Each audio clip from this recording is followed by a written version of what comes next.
नौमांशा है, मान लो 30 डिग्री की एक राशि है। ये किसी का पीछे से है, ये जो है कहीं का कैरी ऑन है।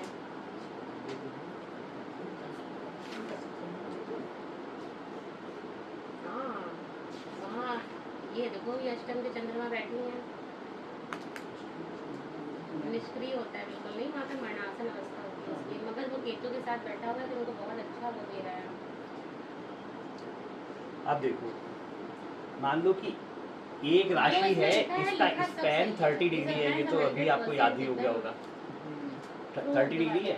अब इसमें क्या है कि दो पूर्ण नक्षत्र आ जाएंगे, अश्वनी और भरणी, और कृतिका का एक चरण आएगा। 1 2 3 4,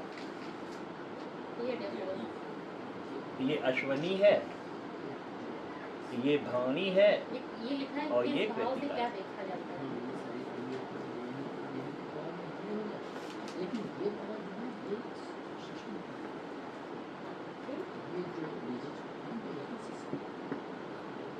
नहीं नहीं नहीं, यहाँ से नहीं देखते हैं, लिखा तो है रोग नक्षत्र में, पर ये कुछ और रोग है, ये कोई और रोग है। ये जो 30 डिग्री का है, ये मेष राशि है। ये शब्द ही इस बात को डिफाइन कर रहा है, और ये इसके अलावा भी बहुत हजारों बीमारियां हैं, वो यहाँ से देखते हैं।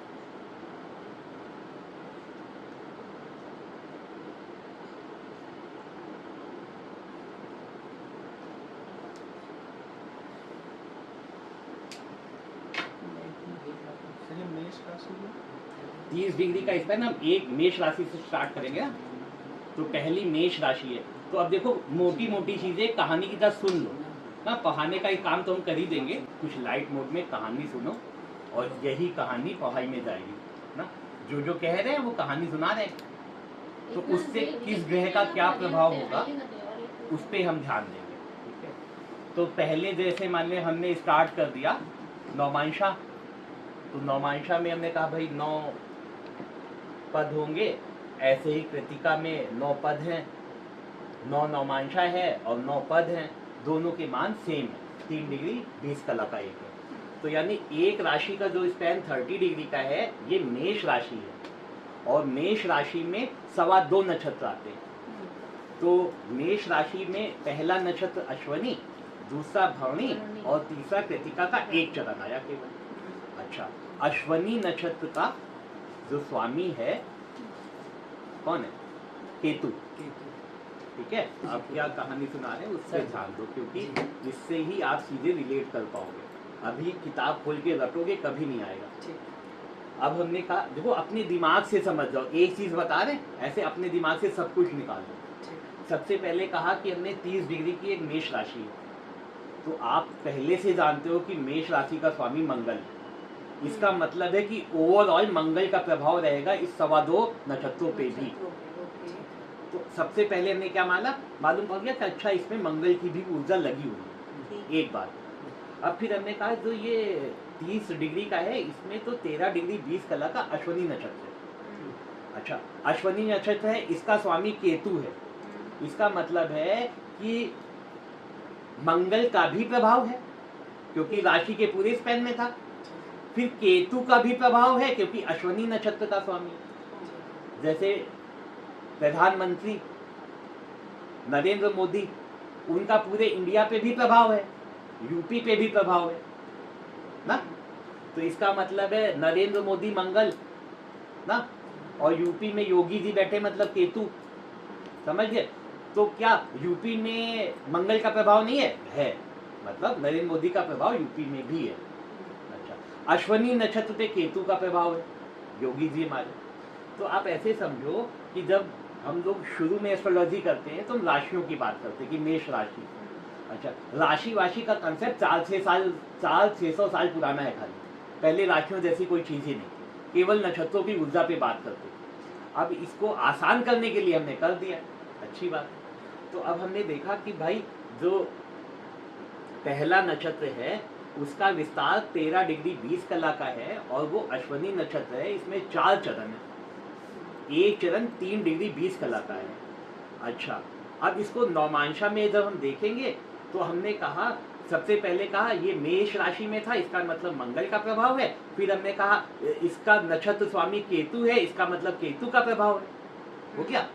फिर हमने कहा कि अश्वनी नक्षत्र के 4 चरण, तो इस पे 1 2 3 4 यानी पहले चरण पे, पहले नौमांशा पे मंगल का प्रभाव है, दूसरे नौमांशा पे शुक्र का प्रभाव है, तीसरे नौमांशा पे बुध का प्रभाव है और चौथे नौमांशा पे चंद्रमा का प्रभाव है। तो अब जब ऊपर से देखोगे तो देखो कितने सारे प्रभाव दिख रहे हैं। ओवरऑल क्या था? ओवरऑल था कि ये मेष राशि। फिर मेष राशि में, मेष राशि में हमने क्या कहा, मेष राशि में 3 सवा 2 नक्षत्र है, उसमें से अश्वनी का एक पूरा नक्षत्र है, भरणी का एक पूरा नक्षत्र है 4 चरण के, और कृतिका का एक सिंगल चरण है, ठीक है। फिर हमने अभी आपको नौमांशा बताया था, तो हमने कहा था कि भाई एक राशि को 9 भागों में बांट दिया, तो 9 भागों में तो देखो यहाँ पे भी बटा हुआ है, 9 भागों में वहां पे भी बटा है। अब जब नौमांशा हमने किया तो जो पहला नौमांशा है, पहला नौमांशा है मेष राशि का, उस पे मंगल का प्रभाव है, एक तो राशि का प्रभाव है, ऊपर से केतु का प्रभाव है, ऊपर से मंगल का प्रभाव, ठीक है। अब जब हम दूसरे पे आएंगे तो हम क्या कहेंगे, ओवरऑल मंगल का प्रभाव था, अश्वनी पे केतु का प्रभाव है, और इसका जब दूसरा चरण आएगा दूसरा तो शुक्र का प्रभाव है ना। तो इसका मतलब है जरा सा नौमांशा और क्या बताने जा रहा है, ये सब कुछ बताने जा रहा है। अच्छा, अब हम शुरू से स्टार्ट करते हैं। मान लो कि हमने कहा मेष, किसी का कुंडली आपने देखी, मान लो लग्न मेष राशि की, काय पुरुष के से चलते हैं, तो मान लो कि उसका लग्न मेष राशि का है, लग्न भी और राशि भी, सपोज करो कि वहां पे, अब हमने क्या कहा कि अगर कोई ग्रह अश्वनी नक्षत्र में है तो हमने क्या मालूम पड़ा, अगर कहा अश्वनी नक्षत्र तो हम समझ गए ये कर्क राशि की बात कर रहा है, समझ गए। फिर हमने कहा कितने डिग्री का है नक्षत्र, का इतने डिग्री का है, उसने कहा 3 डिग्री का है, तो हम समझ गए अच्छा ये अश्वनी नक्षत्र के पहले चरण की बात कर रहा है, ऐसे रिलेट करेंगे, पहले चरण की बात कर रहा है। अच्छा, उसने कहा नहीं ये हमारा जो है मान लो 5 डिग्री का है, तो दूसरी चरण की बात कर रहा है। तो इसका क्या मतलब है, ये सारी ऊर्जाएं आपको दिमाग में रखनी है कि मेष राशि है, अश्वनी नक्षत्र है, अश्वनी नक्षत्र का ये चरण है, पहले तो हम यहीं तक जाएंगे। तो जैसे अश्वनी नक्षत्र है तो अश्वनी नक्षत्र की कुछ कहानियां हैं, कौन सी, पौराणिक कहानियां, उसमें कई कहानियां हैं, 1-2 हम बता चुके हैं, 2-4 हो सकता है आज और बता। अच्छा, जो अश्वनी नक्षत्र है उसका जो स्वामी है वो केतु है, अच्छा, और उसका जो देवता है वो अश्वनी कुमार है। अच्छा, ये अश्वनी कुमार कौन है? अश्वनी कुमार जो है ये सूर्य के पुत्र हैं। अच्छा, इनके ट्रेड्स अलग अलग अभी हम कर देंगे, अभी देखना ध्यान से सुनो कहानी, बाद में हम पढ़ाएंगे तो उसमें और एक्सप्लेन कर देंगे। तो अब इसमें क्या कहानी है, सूर्य की पत्नी संज्ञा ना, कहीं कहीं पे संजना बोलते हैं लेकिन संज्ञा नाम है उसका, कहीं कहीं पे पढ़ने में संजना भी आ सकता है, तो हमें उससे मतलब नहीं। तो इसके अपभ्रंश हैं, कोई संध्या कहता है, कोई संजना कहता है, कोई संज्ञा करता है ना, तो इस तरह के कई नाम होंगे, तो कंफ्यूज नहीं होना, मतलब एक ही है, नाम कुछ भी हो ना। तो होता ये है कि जो ये संज्ञा या संध्या ना संजना, ये वास्तव में विश्वकर्मा की पुत्री है। अब होता क्या है, जब सूर्य की कहानी हमने सुनाई थी आपको, सूर्य के जन्म की कहानी, तो आप याद करो कि कुछ याद आया, सूर्य के जन्म की कहानी सुनाई थी, सूर्य का जन्म कैसे हुआ था, आप 12 आदित्य बताए थे, इनकी माता कौन थी, इनके पिता कौन थे?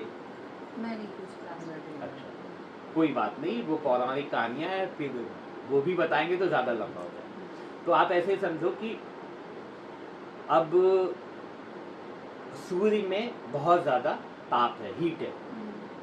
अच्छा, जब सूर्य की शादी करनी थी तो भाई सूर्य जितने तेजस्वी हैं तो उनका तेज सहन करने के लिए और इतने गुणवान हैं, तो उनके गुणों को compete करते हुए, इतने गुण हैं उसको compete करते हुए कोई लड़की देखी जाए,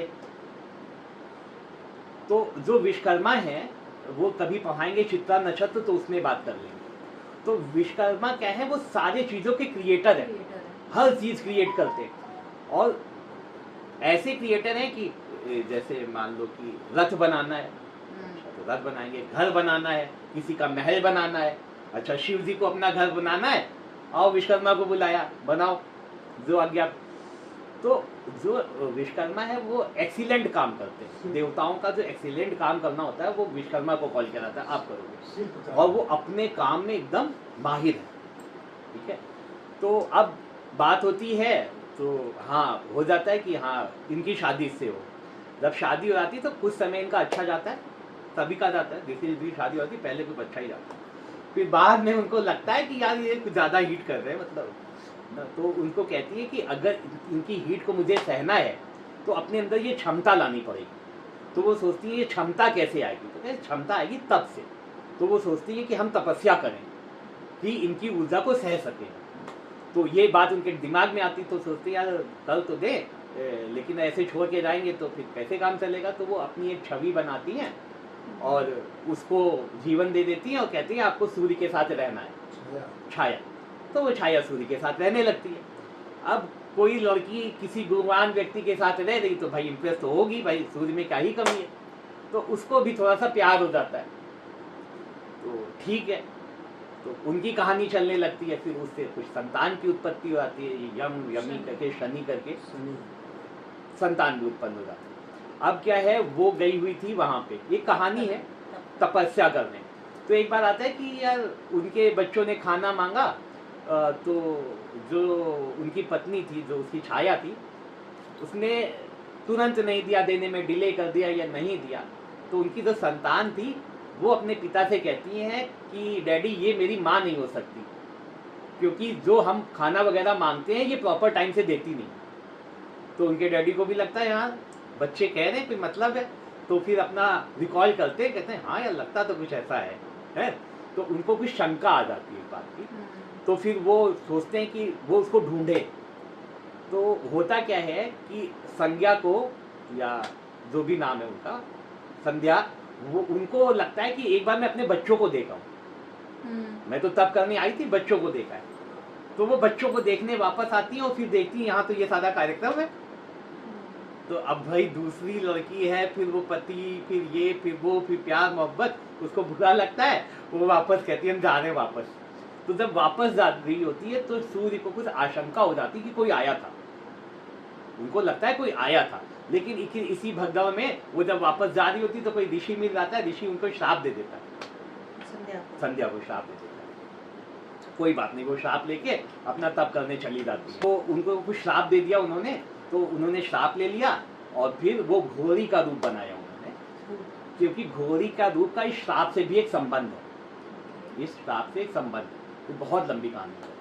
फिर वो अपना तप करने चली गई थी, तो फिर सूर्य को लगता है वो आए हैं, तो सूर्य वापस उनकी खोज में जाते हैं।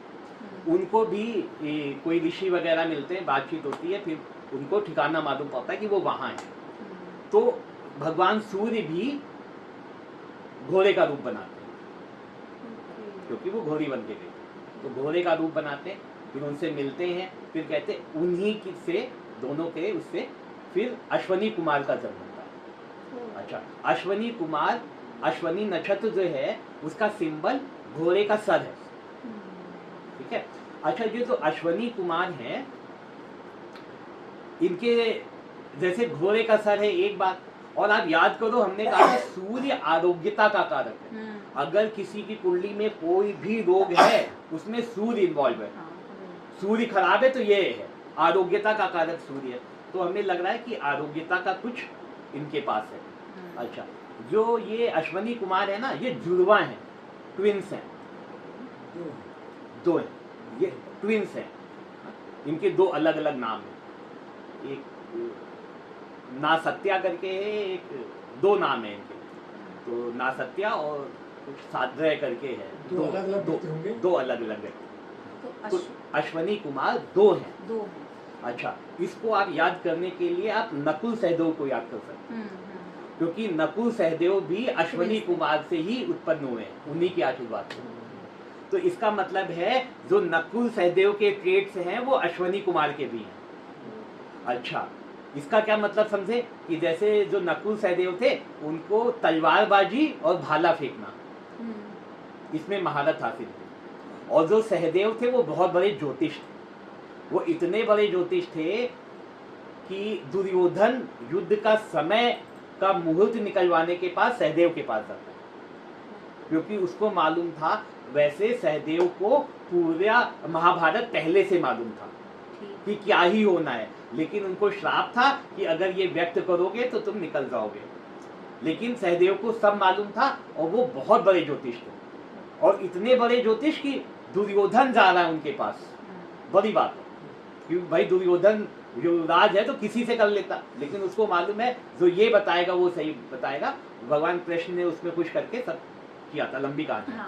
तो इसका मतलब ये है कि आप समझे क्या, आप समझे ये कि ये सूर्य के पुत्र हैं, सूर्य के पुत्र हैं, तो आप समझ गए इसके अंदर हीलिंग की क्षमता है, और ये जो है आरोग्यता के कारक। अच्छा, घोड़ा है तो हम शक्ति किससे नापते हैं, हॉर्स पावर से। इसका मतलब है इसके अंदर शक्ति है ना, मालूम पड़ गया। अच्छा, इसके अंदर तीव्रता है, मालूम पड़ गया। अच्छा, एक बार क्या होता है कि ये नौजवान है और इनको कपड़े पहनने का शौक है, वो अच्छे कपड़े पहनते हैं, यानी अश्विनी नक्षत्र में कोई व्यक्ति है तो तुम समझ जाओ इसको कपड़े और गहने पहनने का शौक होगा, और ये इनबिल्ट हीलर है। ये सब कौन दे रहा है, बता रहा है आपको, अश्वनी कुमार के ट्रेड्स बता रहे हैं। अब ये देव भी हैं, प्रकृति इनकी बहुत अच्छी है। तो क्या होता है, एक बार जंगल से जा रहे होते हैं तो उनको एक लड़की कन्या मिलती है, मोहित हो जाते हैं, उसका नाम था सुकन्या। तो बहुत बहुत सुंदर थी ऐसे वैसे, तो वो प्रपोज करते, कहते कि हम आपसे शादी करना चाहते हैं। तो पहले तो शादी करना चाहते हैं, तो कहती ना हम शादी नहीं कर सकते, जो वो चवन ऋषि है ना, मैं उसकी वाइफ हूँ, और चवन ऋषि जो है ना वो ब्लाइंड भी हैं, आँख भी खराब है, और वृद्ध हैं, ऐसे ऐसे हैं, ऐसे ऐसे करके हैं। तो अच्छा, तो वो कहता है कि मैं जो है आपके पति को अच्छा कर दूंगा। बातचीत होती है, और अब उसे प्रपोजल तो शादी का दिया था, फिर बताते हम कैसे कर सकते हैं, हमारे तो वो पति हैं। तो उनके अंदर अच्छे गुण होते हैं, वो कहते हैं नहीं, जो भी है हमें आप पसंद हो तो हम आपके हस्बैंड को अच्छा करेंगे। तो वो जो है हीलर ही हैं, तो वो अपना दवा ववा करके सब हील कर देते हैं। लेकिन पसंद तो कौन था, उसकी वाइफ। तो उससे कहते हैं कि आपकी पति को हम अच्छा कर देंगे, एकदम हस्त पुष्ट कर देंगे और अपने जैसा बना देंगे, ठीक है। तो उससे शर्त लगते हैं कि अगर हम अपने जैसा उसको बना देंगे, और फिर अगर आपने अपने पति को पहचान लिया, ठीक है, तब तो आप अपने पति के साथ रहना, और आप अपने पति को नहीं पहचान पाई तो आपको हमसे शादी करनी पड़ेगी। मतलब 3 लोग खड़े हो जाएंगे, आप बताना कि पति कौन है आपका, ऐसी कहानी है। तो कहते ठीक है, तो वो उसको एकदम हील कर देते। तो फिर लास्ट में जब ये बारी आती है कि कौन है, तो वो इशारों में अपने पति को समझ जाती कि ये मेरे पति हैं, तो बता देती ये पति हैं। तो अब अश्वनी कुमार शादी तो करना चाह रहे थे, लेकिन अब उसने शर्त के हिसाब से जीत लिया। तो अश्वनी कुमार कहते हैं चलो ठीक है, आपने पहचान लिया, मतलब कोई जबरदस्ती नहीं करेगा ये व्यक्ति। ये व्यक्ति क्या करेगा, दूसरे को इम्प्रेस करेगा। जैसे अश्वनी नक्षत्र का कोई व्यक्ति है, तो ये इसकी चाहे शादी हो चुकी है या नहीं हो चुकी है, इसके ट्रेड क्या है, इसको क्या है, सामने वाली महिला को इम्प्रेस करने का गुण है।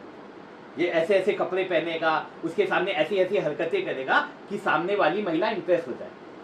तो ये क्या करेगा, मतलब आप देखो इसी से सारी बातें निकलेंगी। तो वो क्या करता है, इसको जो है दूसरे व्यक्ति को इम्प्रेस करने का गुण है अश्वनी नक्षत्र ना।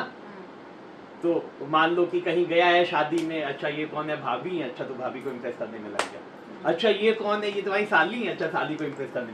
इसका काम है दूसरे को इम्प्रेस करना, भले उसके वहाँ झाड़ू पोछा करना पड़े, यानी कि नहीं नहीं काम वो क्या कर रहा है, देखो ट्रेड को समझो। My point is this कि एंटी सेक्सुअल चीज मतलब कि मेल है तो फीमेल को अट्रैक्ट हाँ करेगा। एकदम यही बात, एकदम बात, और क्योंकि female देव है का तो गुण male को है, attract देव का करेगा। गुण है, हाँ। तो करेगा तो सब सही सही, कहीं जबरदस्ती नहीं करेगा, हाँ। प्रपोज कर देगा, मना करोगे तो मान जाएगा, हाँ मतलब जबरदस्ती नहीं force करेगा, होगा। लेकिन उसका ट्रेट ये है कि सामने वाले को इम्प्रेस करना है, तो वो क्या है, सेंटर ऑफ अट्रैक्शन बनना चाहता है, कहीं भी जाएगा सोचेगा लोग हमको देखें, लाइमलाइट में रहना चाहता है, और उसका मन ये है कि हम इसको इम्प्रेस करें, अगर ये मान गई तो ठीक है, नहीं मानी तो कोई बात नहीं, तो हमारा तो है कि हम तो सबको इम्प्रेस करने की कोशिश कर लेते हैं, टेस्ट एंड ट्रायल। हाँ वो चलता है इसका, लेकिन एक देवत्व के गुण है, इसलिए गलत नहीं करता है, अगर आप राजी हो तो ठीक है, नहीं राजी हो तो हम दूसरा देखेंगे, कोई बात नहीं। तो अब क्या होता है, अब वो च्यवन ऋषि को हील कर देता है। अच्छा, फिर च्यवन ऋषि इसको जो च्यवन प्राश सुना है ना, सिखाते हैं इसको अश्वनी कुमारों को। हाँ, वैद बनाते हैं। तो वैद च्यवन ऋषि से ये च्यवन प्राश बनाने की विधि लेता है, कौन? अश्वनी कुमार। तो अब इसके अंदर वैद्य वाला भी गुण आया, सूर्य का पुत्र है इसलिए ऐसे ही भी आरोग्यता का कारक है, अब इसको इम्प्रेस करना अच्छा लगता है। अच्छा, ये घोड़ा है, ये गधा नहीं, मतलब क्या है, ब्रेन भी तेज है। ब्रेन तो तेज है ही है, जब अश्वनी नक्षत्र के लोग होंगे तो मान लो उसे कहीं घूमने जाना है तो वो कम से कम लगेज रखेगा अपने पास, उसके पास लगेज बहुत कम होगा, कि वो तेज चलेगा। अगर नहीं, वो नहीं, गधे अगर के वो ऊपर लाद दिया नहीं जाता है नहीं, उसके सामान। पास गधों वाला काम नहीं, लादने का नहीं है, वो हाँ। स्मार्ट है, इंटरनेशनल ट्रेवल पे भी जाएगा तो एक बैग लेगा निकल जाएगा, बाकी सब वहां मैनेज करेगा, लाद के नहीं ले जाएंगे, क्योंकि ये अपने आप को स्मार्ट भी समझता है और ये चीजें लादेगा नहीं, गधे और घोड़े में अंतर रखेगा। तो अश्वनी नक्षत्र के ट्रेड देखते जाओ, अगर कोई व्यक्ति है और बाहर घूमने जा रहा है तो कपड़े बढ़िया पहनेगा है, और लेकिन साथ में कैरी कम करेगा, एक ही दो पीस मतलब भर का कैरी करेगा, इंटरनेशनल जा रहा है तब भी। तो अब ये सारी बातें ऐसे निकल रही हैं, ठीक है। तो अब जैसे आपने नकुल सहदेव को देखा, उसके ट्रेड्स उठा लिए इसने, च्यवन ऋषि के ट्रेड उठा लिए इसने, तो सूर्य के ट्रेड्स उठा लिए इसने। अब जो अश्वनी कुमार है ना, जब समुद्र मंथन हुआ, था तो कहते 14 तरह के रत्न निकले थे, उसमें एक घोड़ा निकला था, अश्वश्रवा नाम था उसका, तो इंद्र ने उसको लिया ना, तो कहीं कहीं पे अश्वनी कुमार का संबंध उस घोड़े से भी लेते कि इंद्र ने इसको सूर्य को दे दिया था, तो सूर्य के रथ पे लगे हुए हैं, ये भी कहानी है। तो इसका मतलब है ये हमेशा गतिमान है, अश्वनी नक्षत्र वाला हमेशा चलते रहेंगे, गतिमान है, स्थिर नहीं रहेंगे। हाँ। तो कि एक जगह बैठे हैं, वो हाँ। यहाँ घूम रहे, उनको घूमना ज्यादा उनको पसंद है। घूमना ज्यादा पसंद कि है। आज अच्छा, यहाँ पे इनके अंदर क्या कुछ कमी है? कमी ये है, ये जल्दबाज है,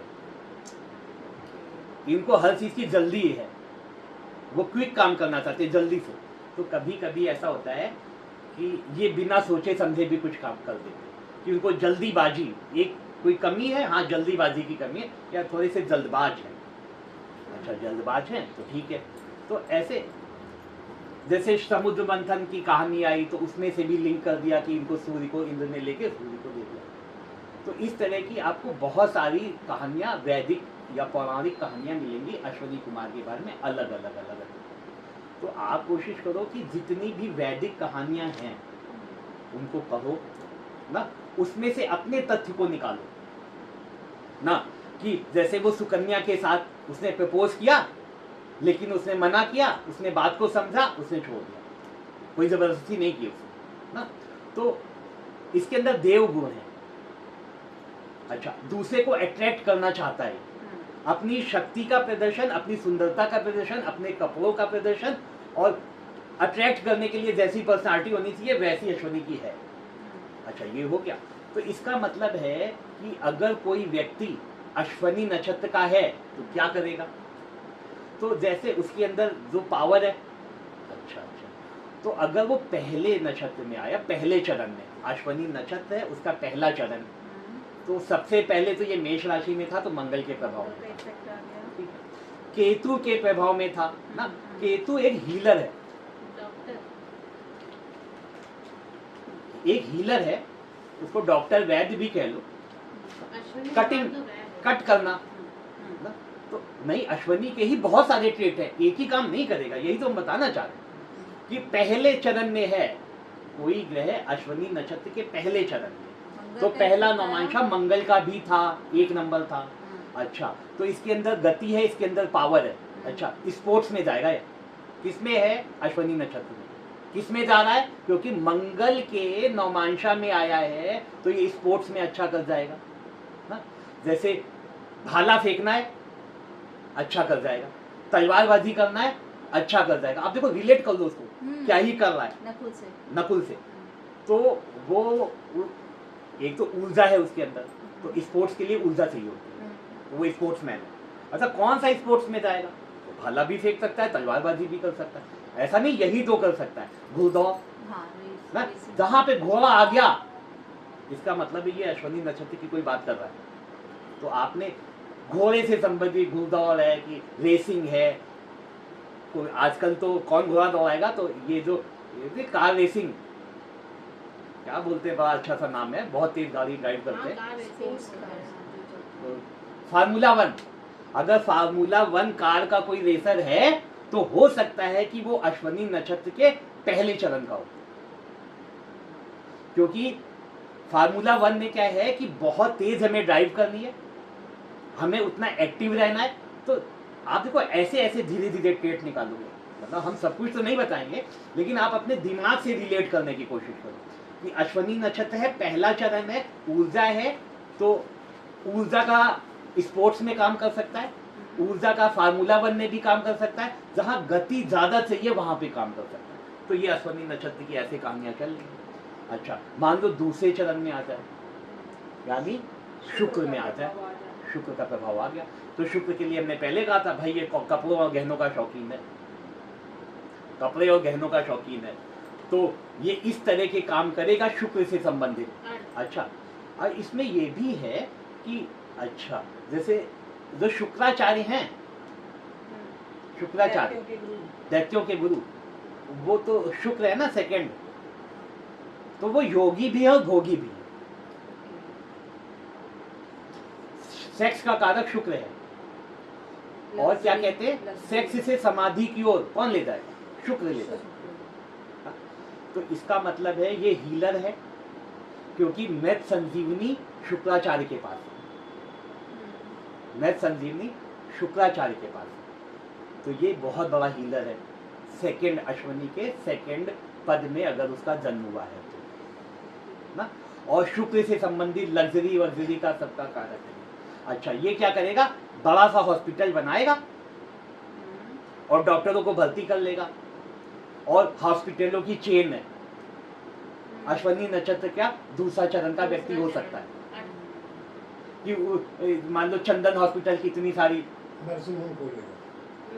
तो वो एंजॉय भी करेगा, उससे अटैच भी रहेगा, और 5 स्टार होटल की तरह अपना वो हॉस्पिटल बनाएगा, है ना। तो आप ऐसे ऐसे लिंक करते जाओगे, जैसे पहला हो गया, दूसरा हो गया, धर्म अर्थ हो गया।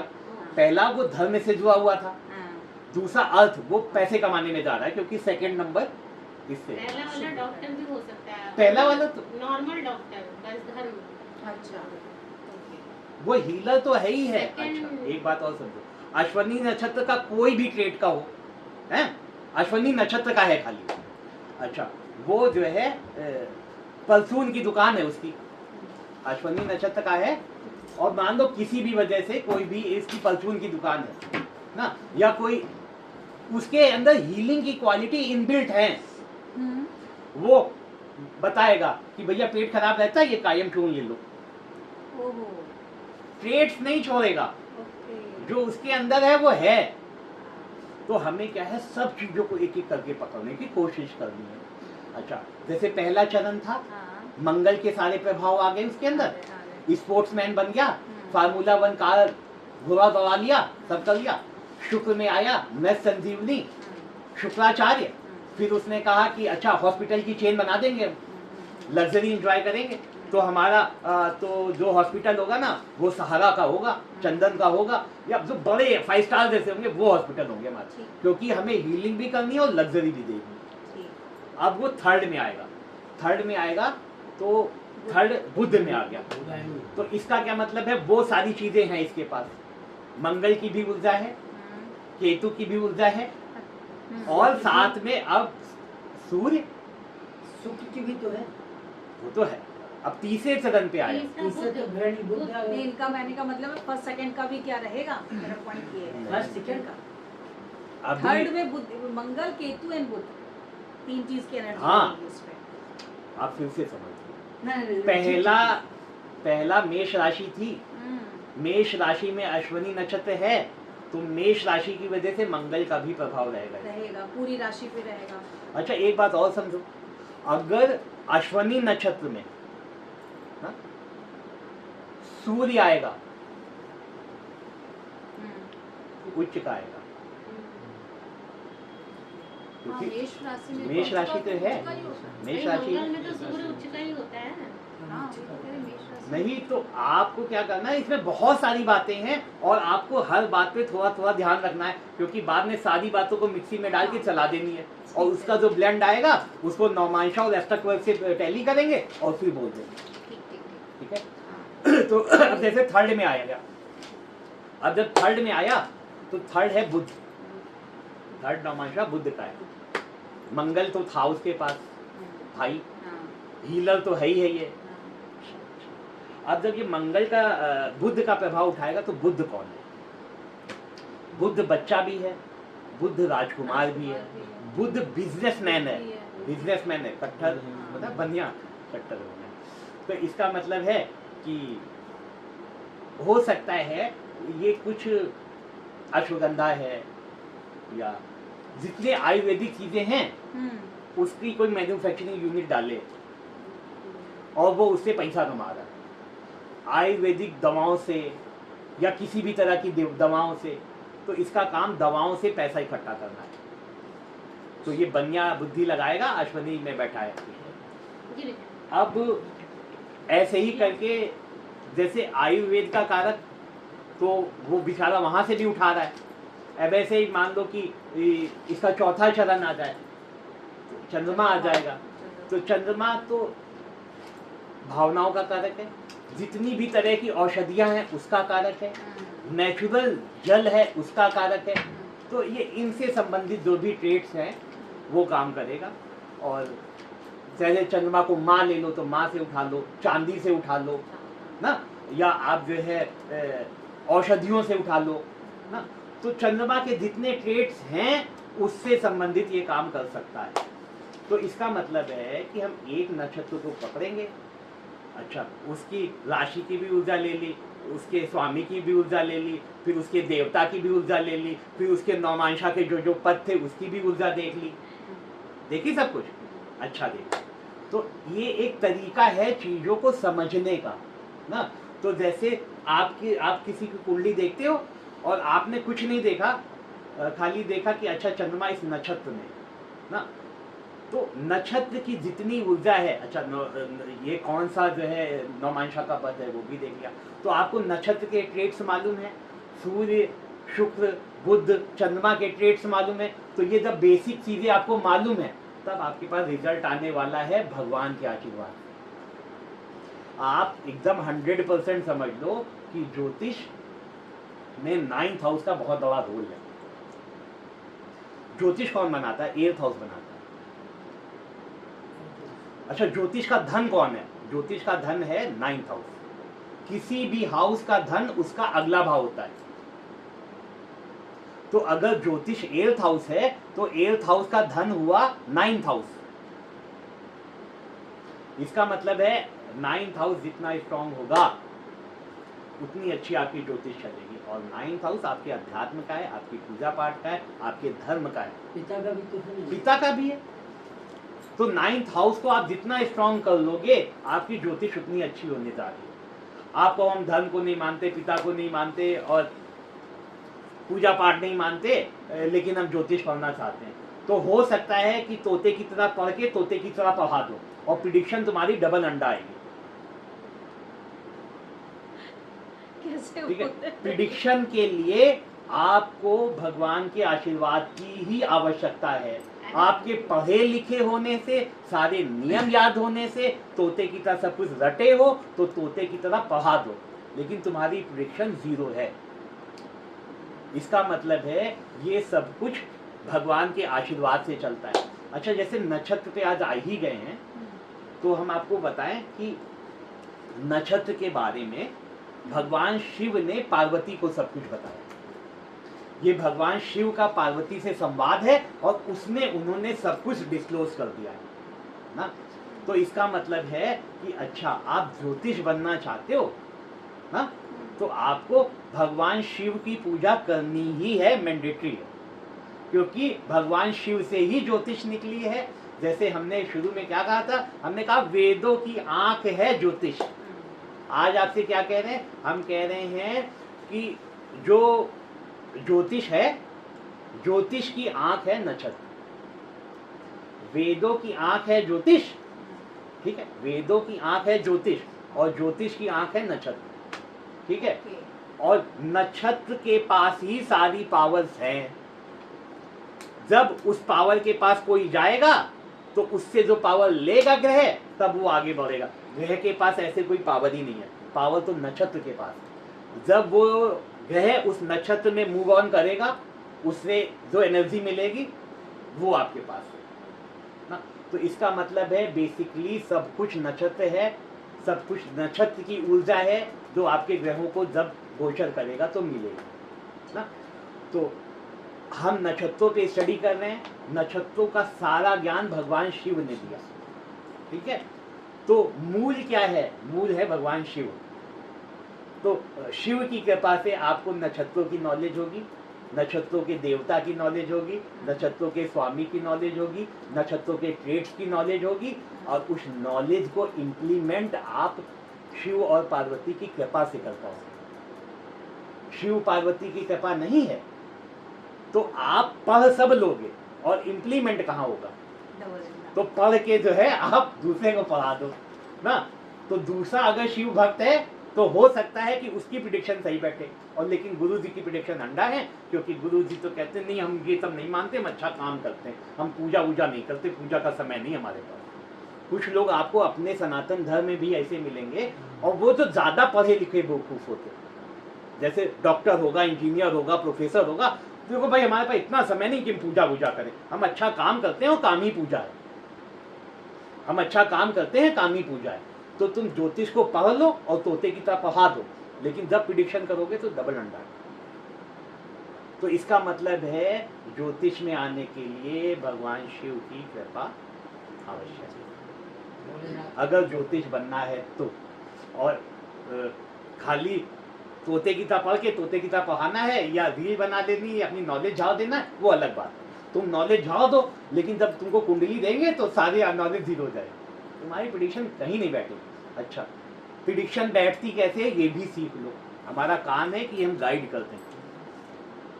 प्रिडिक्शन क्यों बैठे तुम्हारी, एक तो समझ लो कि तुम किसी लायक हो नहीं, क्योंकि इतना बड़ा ब्रह्मांड और वो शिव तत्व और तुम क्या ही हो। तो तुम्हारी प्रिडिक्शन तब बैठेगी, जैसे भगवान के बहुत सारे भक्त हैं, और जब भगवान को अपने किसी भक्त का काम करना होता है तो वो दूसरे भक्त के थ्रू कराते हैं, उनके पास भक्तों की कमी नहीं। और तुम्हारे जैसे तो 365 है, तो अच्छा आज पंडित जी का काम कराना है, अच्छा पंडित जी गए, भगवान की भक्ति की, और फिर पंडित जी जमीन का काम है, बस पंडित जी कहने 10 लाख रुपए की जरूरत है। अब वो अपना भगवान से बात कर लिया, अब भगवान ने कहा नहीं आदमी ठीक है, ईमानदार है, इसको 10 लाख रुपए दे दिए। तो इन्होंने इसके मित्र को जो है 15 लाख रुपए दे दिए। भगवान ने इनका कुछ बिका आ गया, तो वाजपेयी जी के पास 15 लाख जमा है, और वाजपेयी जी सोच रहे कहाँ इन्वेस्ट करें। तो आएंगे तिवारी जी कहेंगे यार हमको 10 लाख की जरूरत है, और 10 लाख मिलता ना तो हम इतना इंटरेस्ट भी दे देते, 5% देते। कहेंगे यार हाँ हमको भी तो पैसे इन्वेस्ट करने थे।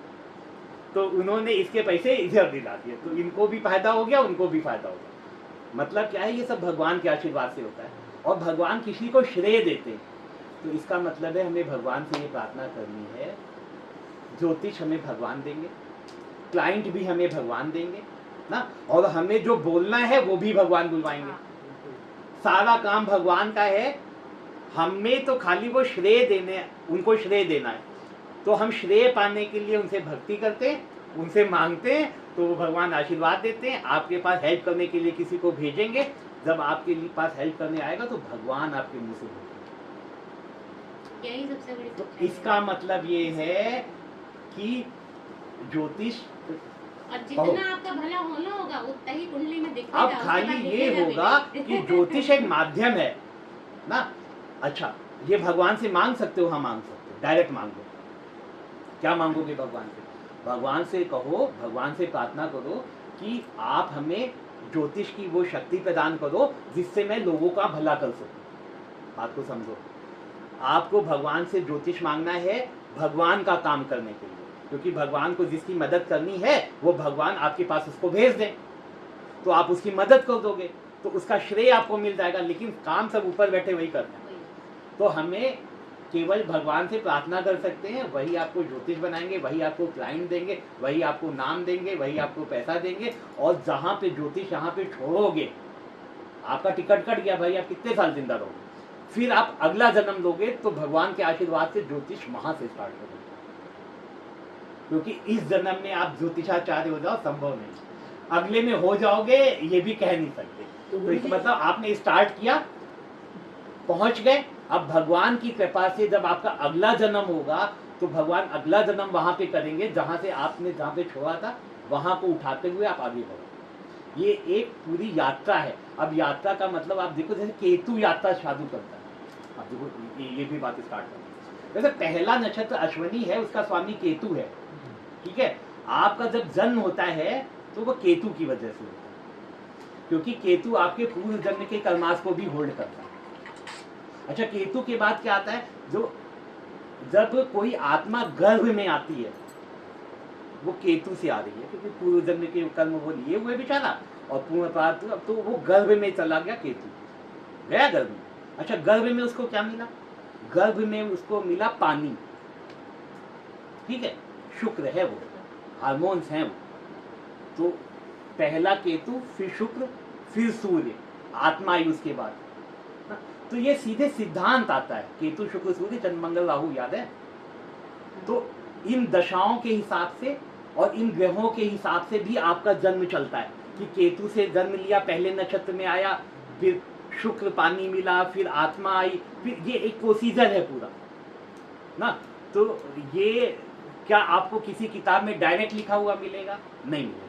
आप अलग अलग किताबें पढ़ोगे, अलग अलग चीजें पढ़ोगे, और भगवान के आशीर्वाद से आप इसको कनेक्ट कर पाओगे।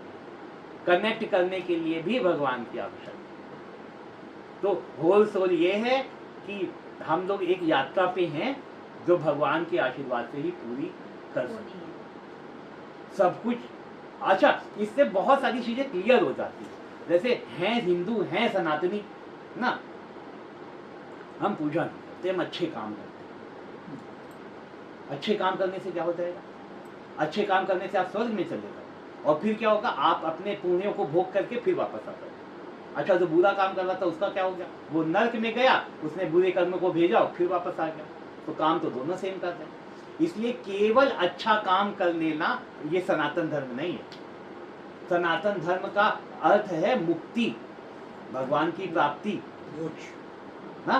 तो वो केवल अच्छे कर्मों से नहीं आता, भगवान की भक्ति से। जब जैसे अर्जुन ने कितने लोगों को मारा, भाइयों को मारा, और वो भीम तो बेचारा सारे भाइयों को मार दिया ना, लेकिन भगवान की शरण, भगवान की शरण। तो ये इंपॉर्टेंट है। अभी आपको जो भी नक्षत्र आप पढ़ने जा रहे हो, इसमें आपको बहुत सारी ऊर्जाएं मिलेंगी, और आप कुछ मतलब अब ज्योतिष स्टार्ट होने को है, अभी तो कुछ था ही नहीं, अब ज्योतिष स्टार्ट होने को। तो इसका मतलब है इस ज्योतिष को स्टार्ट करने के लिए बेसिक आप अपना मजबूत करेंगे। अब नक्षत्र पे बात करेंगे, बीच में एक बार अष्टक वर्ग थोड़ा सा दे देंगे, क्योंकि वो आपको आना चाहिए, थोड़ा सा अष्टक वर्ग दे देंगे।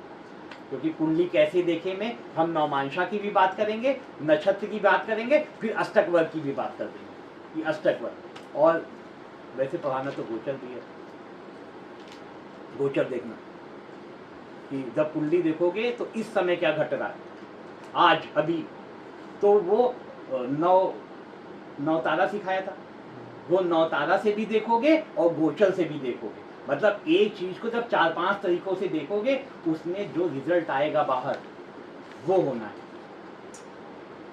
ना। मतलब कुंडली देखने के लिए ये सब चीजें, और साथ में भगवान का आशीर्वाद, और भगवान का आशीर्वाद है नॉलेज कम है तुम्हारी प्रिडिक्शन सही बैठेगी, क्योंकि तुमको वही दिखाएंगे ही भगवान, क्योंकि तुम तो उनके भक्त हो। अब तुम क्या ही बोल रहे हो, बुझवा तो भगवान है। लेकिन जब नॉलेज के साथ जैसे ये सब क्लियर भी हो तब जब करोगे तो तुम्हें और मजा आएगा। और हमारा सनातन धर्म कहता है कि दूसरे को भी एजुकेट करो।